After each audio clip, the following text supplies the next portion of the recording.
Et salut les bisous! Salut à tous et bienvenue dans cette nouvelle vidéo.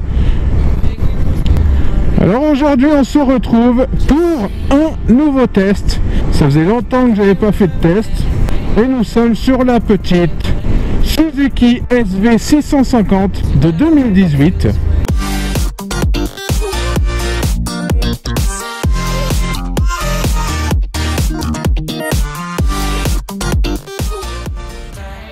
Mes premières impressions, j'ai l'impression de conduire un vélo à moteur en fait. Ouais. On a un guidon qui est pas du tout large. Voilà, on a les mains qui sont assez proches. Un poids de 197 kg qu'on ne sent absolument pas. Honnêtement, ça se dirige tout seul. J'ai l'impression d'avoir une MT-07 entre les jambes à 168 kg. Alors concernant cette petite SV650, on est sur un moteur bicylindre de 645 cm3. Il développe 76 chevaux. Aujourd'hui nous sommes sur le modèle bridé en A2. Comme beaucoup de bicylindres, le moteur vibre beaucoup. Chaque coup de piston du moteur, je le ressens. Le moteur ne crie pas alors que je suis à 6000 tours. En termes de position de conduite, on est droit, on a les jambes droites. C'est une position qui est assez agréable. Et nous allons de suite tester les freins. On va bien tester les freins. Hop là. Ouais, ça freine correctement.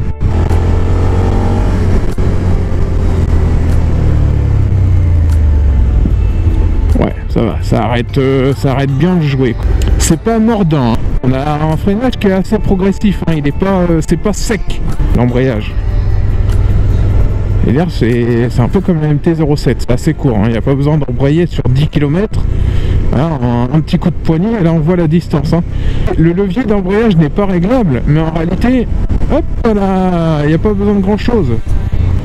Par contre on a un réglage sur le levier de frein, avant, et ça c'est pas mal. Aux alentours de 2000 tours, elle grogne un peu quand même. Hein. Elle est où la béquille? Elle est derrière, hop. Donc voici la petite SV650.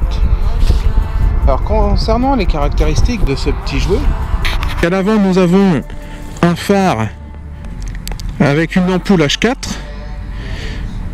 et une petite veilleuse, les clignotants de chaque côté, une fourche standard, un réservoir de 13,8 litres, une selle biplace en un seul morceau qui, je dois le reconnaître, est assez confortable. Hein. On voit quand même qu'il y a de la place pour le passager.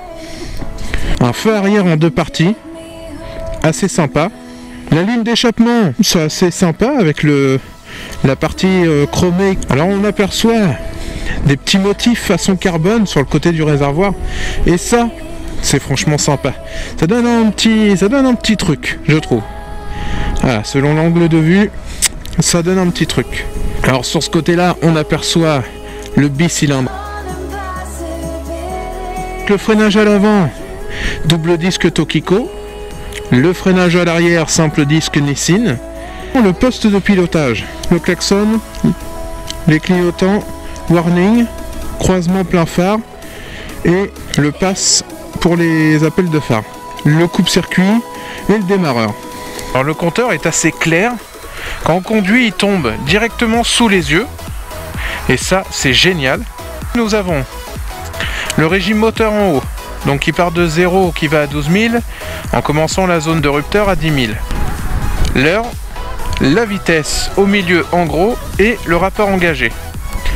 À droite, la température moteur. En dessous, la jauge à essence. Nous avons à gauche et au-dessus de la jauge à essence des indications. qui se commande par le bouton de gauche et de droite. Le bouton de gauche commande ce qui est à gauche, à savoir le kilométrage total, le trip A, le trip B et ça.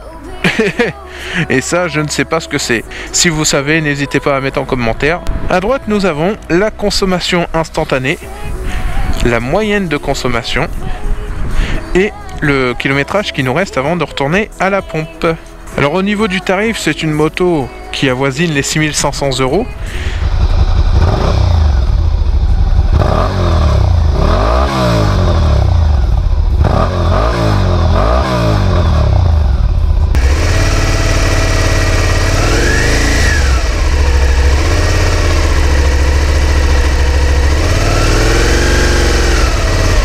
On entend le clac clac clac clac clac clac. Même avec le pot d'origine, c'est un bruit assez sympathique.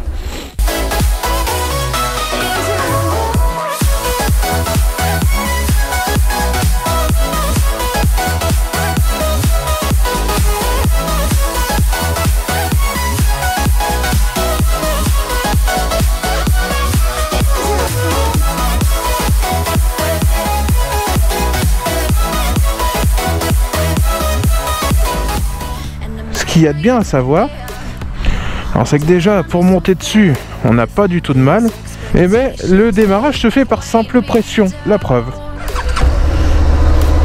Je vous le refais. Voilà. C'est l'embrayage assisté. Là. Voilà. Je vais le refaire.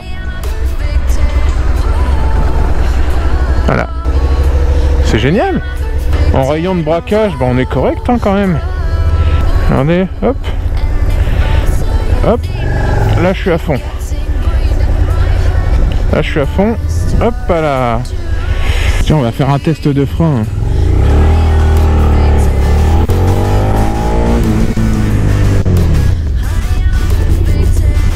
Ouais, c'est pas mal hein.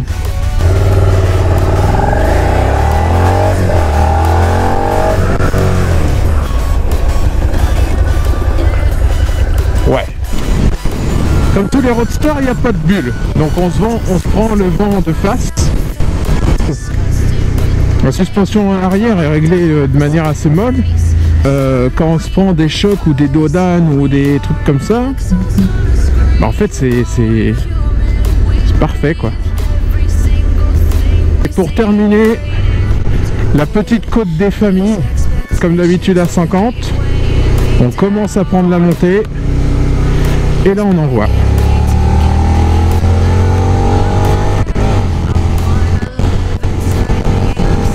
Pour conclure cet essai, les points positifs, la taille, l'agilité, c'est facile, l'assistance de l'embrayage, le démarreur automatique. Point négatif, les vibrations, freinage qui est assez progressif, hein, il est pas, c'est pas sec. Allez, c'est tout pour moi les museaux. Si vous avez aimé cette petite vidéo, ce petit essai, n'hésitez pas à lâcher le petit pouce qui va bien, à partager et n'oubliez pas de vous abonner, surtout si c'est pas encore fait.